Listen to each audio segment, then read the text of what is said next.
கீழ்த்தனமான விடயங்களுக்குள்ளேயும் சஞ்சயையும் சாஷாவையும் போட்டு பேசுவது எத்தகைய நியாயமாகும்?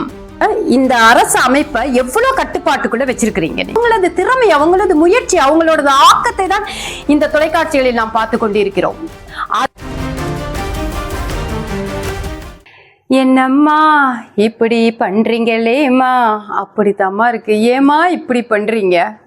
சரி, சீரியஸா பேசலாமா?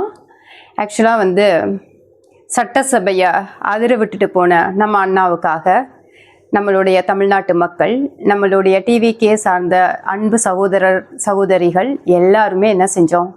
சும்மா கதற விட்டோம் இன்ஸ்டாவை, இல்லையா? அந்த நொடி எப்படி இருந்துச்சு அப்படின்னா ஒரு வரலாற்று மிக்க மாற்றமாக இருந்தது. ஏன் அப்படின்னா அந்த மாதிரி ஒரு சட்டமன்றத்தை இதுவரைக்குமே நம்ம பார்த்ததுல என்ஜாய் பண்ணி அப்படின்னு நம்ம சொல்லலாம். சீரியஸா ஒரு பக்கம் இருந்தாலும் ரொம்ப சந்தோஷமாக சின்னவங்க முதற்கொண்டு பார்த்தாங்க. அதுதான் உண்மை.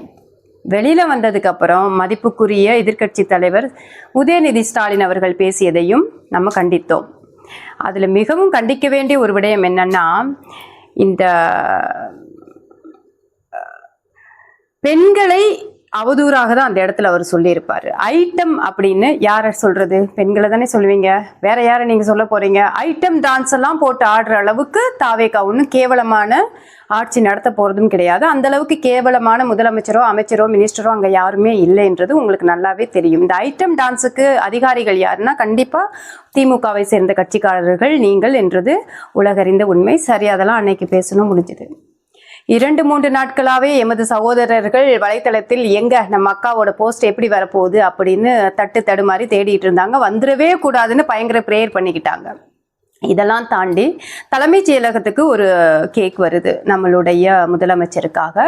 ஸோ சில விடயங்கள் நம்ம ஊரில் நடந்தது, இறப்பு நடந்தது. அது என்ன இறப்பு அப்படின்னா, ஒரு தொழிற்சாலையில் அதாவது தொழிற்சாலையில் கசிவு ஏற்பட்டு அதனால் மக்கள் இறந்தாங்க அப்படின்ற அந்த வருத்தத்தின் காரணமாக அவர் அந்த கேக்கை கட் பண்ணப்படலை அப்படின்னு ஒரு காரணம் முன்வைக்கப்பட்டது. சரி, அப்போ இதெல்லாம் பேசிக்கிட்டு எல்லா பசங்களும் செம்மையா எனர்ஜியோட இருக்கிற அந்த நேரத்துல டிஎம்கேவே சார்ந்த ஒருங்கிணைப்பாளராக இருக்கக்கூடிய ஜென்சி டீம்ல சேர்ந்த ஒரு லீடர் என்ன பண்றாரு? பயங்கரமா ஒரு ஸ்டோரி போடுறாரு. எப்படி போடுறாரு அப்படின்னா, இப்ப சட்டமன்றத்துல நடந்தது எங்களால தாங்கிக்க முடியல, நீங்க அட்டாக் பண்ண சில விடயங்களை எங்களால ஏற்றுக்கொள்ள முடியல, அப்ப எப்படி ஒரு முதலமைச்சரை அட்டாக் பண்ணலாம் அப்படின்னா பர்சனல் அட்டாக். இது உங்களுக்கே அசிங்கமா தெரியலையான்னு அந்த வீடியோ பார்த்து அடுத்த நிமிஷம் எப்படி இப்படி தரைக்குறைவா பேசலாம் அப்படின்ற ஒரு ஆதங்கத்துல நான் அந்த வீடியோவை பேசணும்னு ரெடி பண்ணி வாரேன். அடுத்த நிமிஷம் பார்த்தா இந்த போஸ்ட் வருது. இந்த போஸ்ட் அடுத்த நிமிஷம் பார்த்தா அவரோட ஒரு போஸ்ட் வருது. அவர் என்ன சொல்றாரு வைஃப் கிட்ட, நான் வெள்ளனதான் சஞ்சயோட பேசி உங்க அப்பாவை காணான்ற அந்த விஷயங்கள் எல்லாம் பேசினேன், இப்ப அவங்க அப்பா எங்க இருந்தாருன்னு தெரிஞ்சிருச்சு, த்ரிஷா கூட மிட் நைட் கேக் கட் பண்ணிட்டு இருந்திருக்காரு, நான் இதை இப்ப அந்த பையனுக்கு சொல்லணும் அப்படின்னு வீடியோ வருது. இப்ப நான் நிதர்த்தமான ஒரு விடயத்தை உங்கள்கிட்ட கேட்கிறேன். இப்ப நிறைய பேர் என்ன சொல்லுவீங்கன்னா, தப்பு செய்யறவங்களும் தண்டிக்கப்பட வேண்டும், அதே போல தப்புக்கு ஒருபோதும் தாவேகா அரசா இருக்கட்டும், தாவேகாவை சார்ந்தவர்களாக இருக்கட்டும், தாவேகாவுக்கு சப்போர்ட் பண்ணுவர்களா இருக்கட்டும் பின்தொடர்ந்து போகவே கூடாது. அதுல நான் ரொம்ப கிளியரா இருக்கேன். இப்ப இந்த போஸ்ட் வலைத்தளங்கள்ல வந்த உடனேயே மேக்சிமம் நம்மள யாரெல்லாம் கவலைப்பட்டா அப்படின்னா, நம்மளுடைய அண்ணாவை நேசிக்கக்கூடிய பிள்ளைகள் வலைத்தளத்துல அவருக்காக இத்தனை இன்னல்களையும் தாங்கி கொண்டு இவர்களோடு போராடக்கூடிய பிள்ளைகள் தான் கதறினாங்க. ஏன்னா இப்படி பண்றீங்க, என்னதான் உங்களுக்கு வேணும் அப்படின்றத. நீங்க இப்ப நிறைய பேர் எப்படி சொல்றீங்க அப்படின்னா, நான் முதல்ல எல்லாம் பேசி போட்ட வீடியோல கீழே என்ன சொல்லுவாங்கன்னா, தற்குறியோ உனக்கு அறிவில்ல, நீ ஃப்ரெண்ட்ஸ்ன்னு எல்லாம் உனக்கு கண்ணுக்கு தெரியலையா? Right, accepted. ஃப்ரெண்ட்ஸு எல்லாமே அக்செப்டட். கிட்டத்தட்ட த்ரிஷா அவர்கள் 5 வருடமாக அவர் கூட இருக்கிறாரு அப்படின்றத அவங்க வலைத்தளத்துல அவங்க தான் ஒவ்வொரு போட்டோவா போட்டு நிரூபிச்சுட்டு வார இந்த நிமிஷத்துல, என்னைக்கு அரசியலுக்கு மதிப்புக்குரிய அன்னியார் சங்கீதா அவர்கள் கோர்ட்ல கேஸ் போட்டாங்களோ அதுக்கு அடுத்த நாள்ல இருந்து ஒவ்வொன்னா வெளிவார போட்டோஸ் நான் அப்படித்தான் என்ன செய்வ அப்படின்னு ஒரு வழி பேசுறீங்க. நான் அப்படி இல்லை, நாங்க நண்பர்கள், நாங்க ஒன்னா வருவோம்னு நாங்க ப்ரூவ் பண்றதுக்காக வாரோன்றீங்க. ஆனா வெளியில இருக்கக்கூடியவங்களோட சிந்தனையும் பார்வையையும் எவ்வளவு தூரத்துக்கு உங்களால மாற்றி கருத்தாக கொடுக்க முடியும் ஒரு விடயம். இன்னொன்னு வந்து இப்போ கல்யாணத்துக்கு வந்த போதும் திரிஷா வந்து அந்த படத்துல 2 பேரும் ஹீரோ ஹீரோயினா நடிச்சாங்க. அவங்க அந்த ப்ரொடியூசரோட கல்யாணத்துக்கு தான் வந்தாங்க, ட்ரெஸ் எடுத்து கொடுத்துருக்கலாம் வந்தாங்க. இந்த மாதிரி பலவித கருத்துக்கள் ஏற்பட்டது. வந்து அதை அந்த இடத்த கடந்து வந்துட்டோம். அதுக்கப்புறம் பாத்தீங்கன்னா ஆட்சி அமைக்கிறப்போ அவர் வந்து பதவி ஏற்கிறப்போ அவங்க அங்க வந்தாங்க, ஆஸ் அ ஃப்ரெண்டா வந்தாங்க. நிறைய வழிகள்ல இப்ப என்னோட ஃப்ரெண்டு வந்து அந்த மாதிரி ஒரு இடத்துக்கு வர்றாருன்னா டெஃபினட்டா நான் வருவேன். ஸோ அதை வந்து நம்ம அக்செப்ட் பண்ணோம். இறந்து போன அஜித் அவர்களுடைய தாயின் இறப்புக்கு போறப்ப கூடவே வராங்க. அதுக்கப்புறம் இந்த சம்பவத்தை பண்றாங்க. இதால இப்ப பாதிக்கப்படுறது என்ன அப்படின்னா, ஏன் தலைமைச் செயலகத்துக்கு வந்து உங்களுடைய தாய் தந்தை இருவரும் உங்களுக்கு பிறந்தநாள் வாழ்த்துக்களை கூறியது போல நண்பர்களோட சேர்ந்து இந்த மாதிரி ஒரு ஃபங்க்ஷன் பண்ணியிருந்தா யார் இங்கே கேட்க போறா? ஆக நீங்க சட்டமன்றத்தில் பேசியதை நாங்கள் வலுவாக எடுத்து வலைத்தளங்களில் பகிர்ந்து உதயநிதி ஸ்டாலின் அவர்கள் பேசியதற்கு கடும் கண்டனத்தை தெரிவித்துக் கொண்டிருக்கும் அந்த வேளையில் இந்த புகைப்படம் வந்ததுக்கு அப்புறம் அவர்கள் அவர்களது எதிர்த்தரப்பு பேசியதை கேட்டு மனம் நொந்து போகிறோம். காரணம் என்ன அப்படின்னா, நாங்க முட்டைலாம் கொடுக்க வரல, தவறுதான். இப்போ இதால பாதிக்கப்படுற 2 ஜீவன் இருக்காங்க. அது யாரு தெரியுமா? கல்யாண வயசுல இருக்க உங்களுடைய பெண் பிள்ளையும் ஆண் பிள்ளையும். அவங்க முறையா கல்யாணத்துக்கு நீங்க 2 பேர் ஜோடியா வந்தப்பையும் ஜேசன் சஞ்சய போட்டு இந்த வலைத்தளத்துல பார்க்க முடியாத அளவுக்கு கிரிட்டிகேட் பண்ணாங்க. அதே மாதிரி பாத்தீங்கன்னா நீங்க பதவி ஏற்கும் போதும் அதே தான் நடந்தது. அஜித் அவர்களுடைய இறப்புக்கு போன போதும் அதேதான் நடந்தது. இன்றும் அதேதான் நடந்து இருக்கிறது. இப்ப டிஎம்கே சேர்ந்த ஜென்சி டீம்ல உள்ளவர் தவறுதலாக பேசியிருந்தார். கண்டிக்கத்தக்க வேண்டிய முக்கியமான விடயம். காரணம் என்னன்னா, ஒரு தமிழ்நாட்டோட முதலமைச்சர் எப்படி பேசுவதற்கு யாருக்கு வந்து அதிகாரம் உங்களுக்கு கொடுத்தது? அதுவே திமுகவை சார்ந்தவர்களை பேசியிருந்தால் நீங்கள் விட்டு இருப்பீர்களா? இரவோடு இரவா என்ன செஞ்சிருப்பீங்கன்னு எங்களுக்கு எல்லாருக்கும் நல்லாவே தெரியும்.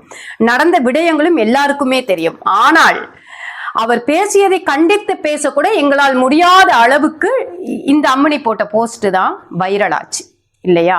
அப்போ இவங்களோட நீங்க வாழ போறீங்கன்னா உங்க 2 தரப்புல இருக்கிற நீங்க 2 பேரும் வாய் திறக்கணும். இதுவே நல்ல மக்களே தெளிவா புரிஞ்சுக்கங்க சகோதர சகோதரிகளே. நீங்க பயங்கரமா வந்து கமெண்ட் பண்ணுவீங்கன்னு எனக்கு தெரியும்.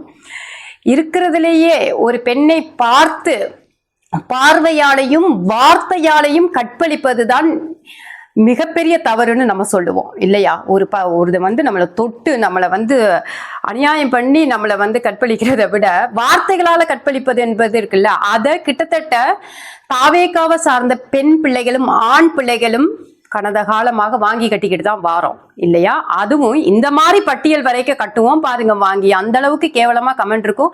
வேணா என்னோட கமெண்ட் பாக்ஸ்ல எல்லாம் போய் பாருங்க. ஆனா நம்ம அது டோன்ட் கேர். நமக்கு வந்து ஒரு நல்ல ஆட்சி தேவை. அந்த நல்ல ஆட்சிக்கு ஒரு மன்னன் வந்தாச்சு, மக்களால் தேர்ந்தெடுக்கப்பட்ட ஒருவர் வந்தாச்சு. அவரு செய்யற நல்ல திட்டங்களை அன்றாட வலைத்தளங்களில் நாம பேசுறதுக்கான வாய்ப்பு கிடைச்சாச்சு. பேசிட்டு இருக்கோம், சப்போர்ட் பண்ணிக்கிட்டு இருக்கிறோம். கெட்டதுக்கும் சப்போர்ட் பண்ணாம நல்லதுக்கு சப்போர்ட் பண்ணி கெட்டதை நம்ம முன்வைக்கிறோம். அந்த விடயத்துல இது தேவையா அப்படின்ற ஒரு மிகப்பெரிய கேள்வி இருக்கிறது. மதிப்புக்குரிய மாண்புமிகு முதலமைச்சர் அவர்களே, நீங்க சினிமாவில் இருந்த வரைக்கும் எந்த ஒரு குற்றமும் இல்லை.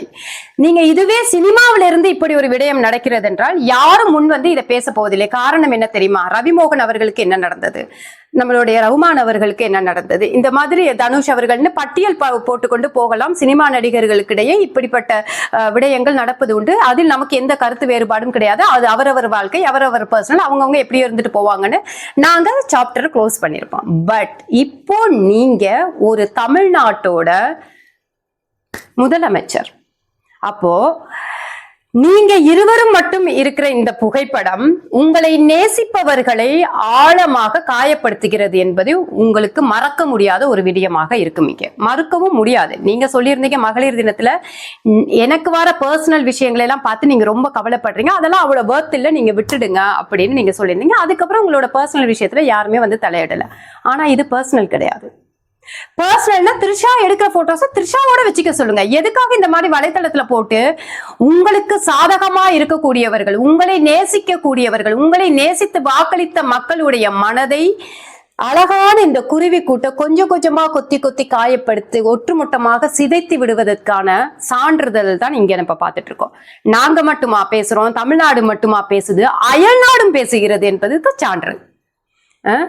இப்ப இங்க இருக்கிற பிள்ளைகளா இருக்கட்டும், கனடா, லண்டன், யூகே இருக்கிற பிள்ளைகள் யாரா இருந்தாலும் இமீடியட்டா எடுத்து ஏன் இப்படி பண்றீங்க? அதாவது நான் இங்கே திரிஷா அவர்களை மட்டும் குற்றம் சொல்லவில்லை. மதிப்புக்குரிய அண்ணா, மதிப்புக்குரிய மாண்புமிகு முதலமைச்சர் விஜய் அவர்களையும் தான் குற்றம் சாட்டுகிறேன். உங்களுடைய விவாகரத்து அதில் என்ன முடிவு வந்தது? இன்னும் வரல. 2 பேரும் கோர்ட்லயே ஆஜராகல. அப்படி இருக்கிற நேரத்துல உங்களுடைய பர்சனல் லைஃப் இவ்வளவு முட்டுக்கட்டா இருக்கிற நேரத்துல உங்களுக்கு 2 குழந்தைகள் இருக்கு. அந்த குழந்தைகளை இந்த அரசியலுக்குள்ளேயும் இந்த மாதிரி கீழ்த்தனமான விடயங்களுக்குள்ளேயும் சஞ்சயையும் சாஷாவையும் போட்டு பேசுவது எத்தகைய நியாயமாகும்? அதுக்கு இடம் கொடுப்பது யாரு? பெரும் தீனி எதிர்கட்சிக்கு போடுவது யார் என்றால் நீங்களும் திரிஷா அவர்களும் தான். இப்ப இந்த அரசு அமைப்பை எவ்வளவு கட்டுப்பாட்டுக்குள்ள வச்சிருக்கிறீங்க நீங்க. அதே போலதானே உங்க பர்சனலையும் கட்டுப்பாட்டுக்குள்ள கண்டிப்பா நீங்க வச்சிருக்க வேண்டும். இப்ப எதிர்கட்சியில உள்ளவங்க சொல்றாங்க, நீங்க 6 மணிக்கு மேல உங்களை பார்க்க முடியாது, அந்த நடிகையோட இருப்பாரு, இந்த நடிகையோட இருப்பாருன்னா ஒட்டுமொத்த தமிழ்நாட்டு நடிகைகளும் என்ன அவ்வளவு இடிச்சவாயா? அவ்வளவு இழிச்சவாயான்னு நான் கேட்கிறேன். அவ்வளவு பெண் பிள்ளைகளும் இழிச்சவா. அவங்களது திறமை, அவங்களது முயற்சி, அவங்களோட ஆக்கத்தை தான் இந்த தொலைக்காட்சிகளில் நாம் பார்த்து கொண்டிருக்கிறோம். ஏன் இப்படி போட்டு நீங்க உங்களை சார்ந்து இருக்கிறவங்களை நெருப்புக்குள்ளதான் நீங்க தள்ளுறீங்க? அதுதான் ரியாலிட்டி. நான் ஏன் இதை இவ்வளவு ஆதங்கமா பேசுறேன்னா, நேத்து சஞ்சய் அவர்களுக்கு உங்களுடைய மகன் எந்த விதத்தில் இந்த விடயத்துக்குள் வந்தார்? நாங்க அதுதான் எங்களுடைய கேள்வி. சஞ்சய், சாஷா எந்த விஷயத்துக்குள் இந்த விடயத்துக்குள் வந்தார்? நீங்கள் சேரும் இந்த சின்ன சின்ன தவறுகளுக்காக ஏன் அவர்கள் இவ்வளவு தூரம் பாதிக்கப்பட வேண்டும்? அவர்களுடைய ஃபியூச்சர் என்னவாகும்? காசு இருந்தா எல்லாம் மாறிடுமா? நிறைய பேர் என்கிட்ட கேட்டாங்க, அதெல்லாம் காசு கொடுத்து கல்யாணம் பண்ணி எல்லாம் காசு கொடுத்து கல்யாணம் பண்ணி உங்க பிள்ளைகளை நீங்க இன்னொரு வீட்டுக்கு அனுப்பினாலும் நாளைக்கு இதே தவிர அவர்கள் சார்ந்தவர்கள் செய்யும் பொழுது உங்களாலும் கேட்க முடியாது, உங்கள் மனைவியாலும் கேட்க முடியாது, அந்த பிள்ளைகளாலும் கேட்க முடியாது. அதை காசு சரி செய்யாது. ஹியூமன் பீ எப்படின்னா, எங்க தவறு இருக்கிறதோ, எங்க அன்பேலன்ஸ்டா இருக்காங்களோ அங்க எப்படி அடிக்கலான்னு தான் அவனோட மைண்ட் யோசிக்குமே ஒழிய சரியான ஒரு நிலையை தேடாது என்பது முற்றிலுமா சொல்லக்கூடிய ஒரு விட. நேத்து ஒருத்தன் போடுறான், அவ்வளவு தைரியமா தமிழ்நாட்டில் இருக்கக்கூடிய சினிமா நடிகைகள் 6 மணிக்கு மேல உல்லாசமா இருப்பார்னா அந்த நடிகைகளையும் சேரும் தானே. அது என்ன தைரியம் ஒரு பெண்மணிகளை இப்படி பேசுவதற்கு? அவர் எல்லா பெண்களையும் குறிக்கும் அல்லவா அது? அது எல்லா பெண்கள், அதுக்காக தான் நீங்க அரெஸ்ட் பண்ண போயிருப்பீங்க அப்படின்னு எங்களுக்கு தெரியும். ஒரு குப்பையா இருந்த நாட்டை ஒரு நல்லவரிடம் கொடுக்கணும்னு மக்கள் ஆசைப்பட்டாங்க. நீங்க நல்லது அன்றாட அவ்வளவு செய்யறீங்க, மக்கள் எடுத்து பேசுறாங்க, இன்னும் உங்களுக்கு சப்போர்ட்டிவா இருக்கிறாங்க. இந்த ஒரு விஷயத்தால நீங்க அதை உடைக்கிறீங்க, சிதைக்கிறீங்க. இதெல்லாம் கேட்க நீ யாரு? உனக்கு என்ன உரிமை இருக்கு? அது அவரோட பர்சனல்னு யாராச்சும் சொல்லிட்டு வந்தீங்கன்னா எதை எடுத்து அடிக்கணும்னே தெரியாது. ஒவ்வொரு வீட்லயும் பெண் பிள்ளைகள் இருக்கிறீங்க, ஒவ்வொரு வீட்லயும் தலைக்கு உகந்த ஆண் பிள்ளைகள் இருக்கிறீங்க, உங்களுக்கு தாய் தந்தை இருக்க. உங்க வீட்டுல இது நடந்தா எவ்வாறு நீங்கள் சகிச்சு கொள்வீர்கள்? சஞ்சய் இருக்காரு ஃப்ரெண்டா, தாய் தந்தை இருக்காங்க, 12 மணிக்கு மிட் நைட்டுக்கு எல்லாரையும் கூப்பிட்டு வச்சு கேக் கட் பண்ணிட்டு போனா திரிஷா. ஏஏ போட்டோ இது ஒரிஜினல் கிடையாது, இதுக்காக ஏப்பா பேசுறீங்கன்னு நீங்க கேட்டீங்கன்னா, ஏஏ போட்டோனாலும் என்னத்துக்கு வலைத்தளத்துல இவங்க இதை பகிர்றாங்க, என்ன சொல்ல வாராங்க? இதுல சில பேர் மட்டும் எப்படி தெரியுமா கொடுக்குறாங்க? ஜெயலலிதாவை எப்படி எம்ஜிஆர் வராதிங்க அங்க. நான் ஏன் சொல்றேன்னா, அவங்க ஒரு தனி பெண்மணி. சினிமா ஆரம்பிச்ச காலத்துல இருந்து 5 வருடம் நீ என் கூட தான் நடிக்கணும், 5 வருடம் இவங்க கூட தான், கோட்பாடுகளுக்குள்ள வந்தவங்க, அவங்க அடக்கப்பட்டவங்க, அவங்க சினிமா துறையிலையும். சரியா? அதுக்கப்புறம் அரசியலுக்கு வரைக்கும் அந்த ஒரு ஆண்மகனோட தான் அவங்க வாழ்ந்தாங்க. ஆனா அதையே அந்த ஆண்மகன் இந்த உலகுக்கு வெட்டி போட்டு காட்டல. அவங்க என் மனைவியை ஏத்துட்டு இருந்திருக்கலாம். கடைசி வரைக்கும் எந்த உறவும் இல்லாமல் அந்த உயிர் பிரிஞ்சது என்பதுதான் நிதர்த்தமான உண்மை. ஆனா இவங்கெல்லாம் அந்த லிஸ்ட்ல எடுக்கவே கூடாது. நீங்க நிறைய பேர் சொல்றீங்க அரசியலுக்கு வரலாம், நல்லா படிச்சிருக்காங்க, பயங்கரமா இங்கிலீஷ் பேசுறாங்க. why not? ஜெயலலிதா படித்த அதே ஸ்கூல்ல தான், மொட்டமேரியில தான் இவங்களும் படிச்சாங்கன்னு. ஏன் இங்கிலீஷ் பேசினா மட்டும் போதுமா? அது மட்டும் மக்களுக்கு போதுமா? இவங்கெல்லாம் என்ன பண்ணிடுவாங்க? எதுக்கு வரணும்ன்ற? No need. ஒரு அழகான ஆட்சி போகுது. இங்க எத்தனையோ பெண்கள் இருக்கிறார்கள், திறமையும் வலிமையும் அரசியலை சார்ந்தவர்களும். பெண்களுக்கு என்ன செய்யணும், மக்களுக்கு என்ன செய்யணும், எத்தனையோ வலிமை உள்ள பெண் சிங்கங்கள் இருக்கிற நாடு நமது தமிழ்நாடு. அதுக்கு திரிஷாதான் ஒட்டு கொடுக்கணும்ன்ற அவசியமே கிடையாது. அவங்க வழியை பார்க்கட்டும், தமிழ்நாடு வழியை பார்க்கட்டும். எதுக்காக நீங்க கொண்டு வந்து அவங்கள அரசியலுக்குள்ள போஸ்டர் ஒட்டி வச்சிருக்காங்க? நேத்தெல்லாம் பாத்தீங்கன்னா சென்னையில ஒரு பக்கம் வந்து நம்மளுடைய மாண்புமிகு முதலமைச்சர் எம்ஜிஆர் அவர்கள், பக்கத்திலே அம்மையார் வந்து ஜெயலலிதா அவர்கள், இந்த பக்கம் இந்த அம்முனி, இந்த பக்கம் நம்மளுடைய அண்ணா அவர்கள். தேவையா இதெல்லாம்? நமக்கு இது தேவையான்னு கேட்கிறேன். உண்மையாவே நாங்க உங்களை நேசிக்கிறோம். இந்த அரசியல் வழியில உங்களுக்கு வந்த அவதூறுகள் அநியாயத்துக்கு மேல அநியாயமானது. அப்ப நேசிக்கும் இளைஞர் பட்டாளத்துல நேத்து ஒரு 10 வீடியோ. நான் சின்ன வயசுல இருந்து விஜய் சாரோட ஃபேன். ஆனா இந்த நொடி, இந்த கொஞ்ச காலம் அவர் செய்யற இந்த அம்மனியோட செய்யற இந்த நொடியில நாங்க நொறுங்கி போறோம். இப்ப எல்லாம் கொஞ்சம் வெறுப்பா இருக்கு. 10 இளைஞர் கூட்டம் 10,000 இளைஞர் கூட்டமா மாற வாய்ப்புண்டு. மனித இயல்பு அது. 10 கோடியாக மாறக்கூட வாய்ப்புண்டு. மனித இயல்பு அது. ஏன்னா ஒரு தடவை இப்ப உங்களை ஏன் பிடிக்கும் அப்படின்னா அண்ணா, விஜய் அண்ணா உங்களை ஏன் பிடிக்கும் அப்படின்னா, ஆன் த ஸ்கிரீன் ஒரு 2 hours 3 hours உங்களை இருந்து பாக்குற ஒரு நடிகரா, ஒரு ஆக்டரா, ஒரு டான்சரா, ஒரு நல்ல நகைச்சுவை சார்ந்த ஒரு ரசனை உள்ள நாயகனாக பார்த்து வெளியில வரோம். அடுத்து உங்க படம் வருது எப்பன்னு காத்திருப்போம். ஆனா இதெல்லாம் தாண்டி உங்க பர்சனல் கேரக்டர் எப்பவுமே இவ்வளோ கீழே. நீங்க வந்து காதலுக்கு மரியாதையில நீங்க வந்து சங்கீதா மேம கல்யாணம் பண்ணிக்கிட்டீங்க. அதுல இருந்து இந்த நாள் வரைக்கும் கையை பிடிச்சுக்கிட்டே எல்லா இடத்துக்கும் ரொம்ப பாதுகாப்பா கொண்டுட்டு போற உங்களுடைய அந்த அவங்கள வச்சிருக்க அந்த அழகு, அதுதான் உங்களை எங்களுக்கு இம்ப்ரெஸ் பண்ணுச்சு. இவ்வளவு அழகு இருக்கு, 2 பேர் இவ்வளவு கியூட்டா இருக்காங்க, இவ்வளவு காசு பணம் இருக்கு, மனசு எங்கேயும் அழைப்பாயாம அண்ணன் குடும்பத்தோட எப்படி வாழ்றாரு வச்சிங்க பாருங்க, பெரிய ஆப்பு. அதுக்கு இவங்கதான் காரணம்னு போதுதான் மக்களுக்கு இப்ப இவங்க மேலே கடுப்பேறுது. இல்லாம அப்படியும் இல்லாம நீங்க மௌனமா இருந்தாலும் இவங்க போஸ்ட் போடுறாங்க. நீங்க ஏன் வந்து எப்ப பார்த்தாலும் த்ரிஷாவை பேசுறீங்கன்னா, த்ரிஷாவையும் பேசுறோம், நான் த்ரிஷாவையும் பேசுவேன், மதிப்புக்குரிய மாண்புமிகு முதலமைச்சர் விஜய் அவர்களையும் பேசுவேன். இங்க உங்களுடைய பொறுப்பு இல்லாம இந்த வேலை நடக்காது இல்லையா? உங்களுடைய அனுமதி இல்லாம உங்க கார்ல வாலண்டரியா வந்து த்ரிஷாவால உட்கார முடியாது. சுஜித் அங்கிட்ட வந்து பாடகி சுஜிதா சொல்றாங்க, அவங்க வந்து ரொம்ப ஃபோர்ஸ் பண்ணி தலையண மந்திரம். என்ன தலையண மந்திரம் போறோம்? கட்டுனவளை விட என்ன தலையண மந்திரம் ஒருத்தி வந்து போட்டுட முடியும்? புரியல மக்களே, புரியல. இது இன்னும் எப்படி எவ்வளவு தூரம் எல்லாரும் இழுத்துட்டு போகணும்னு தெரியல. இது இழுத்துட்டு போறதால கண்டிப்பா தாவேகாவுக்கு மிகப்பெரிய ஒரு அவமானம் வெகு சீக்கிரமாக இன்னும் நிறைஞ்சிக்கிட்டே இருக்கு, நிறைஞ்சிக்கிட்டே போய்கிட்டே இருக்கு. இதுவும் தொடர்ந்தால் இன்னும் நிறையும். அண்ணா மேல இருக்கக்கூடிய மரியாதை, அன்பு எல்லாமே உடைஞ்சு போகும். நன்றி.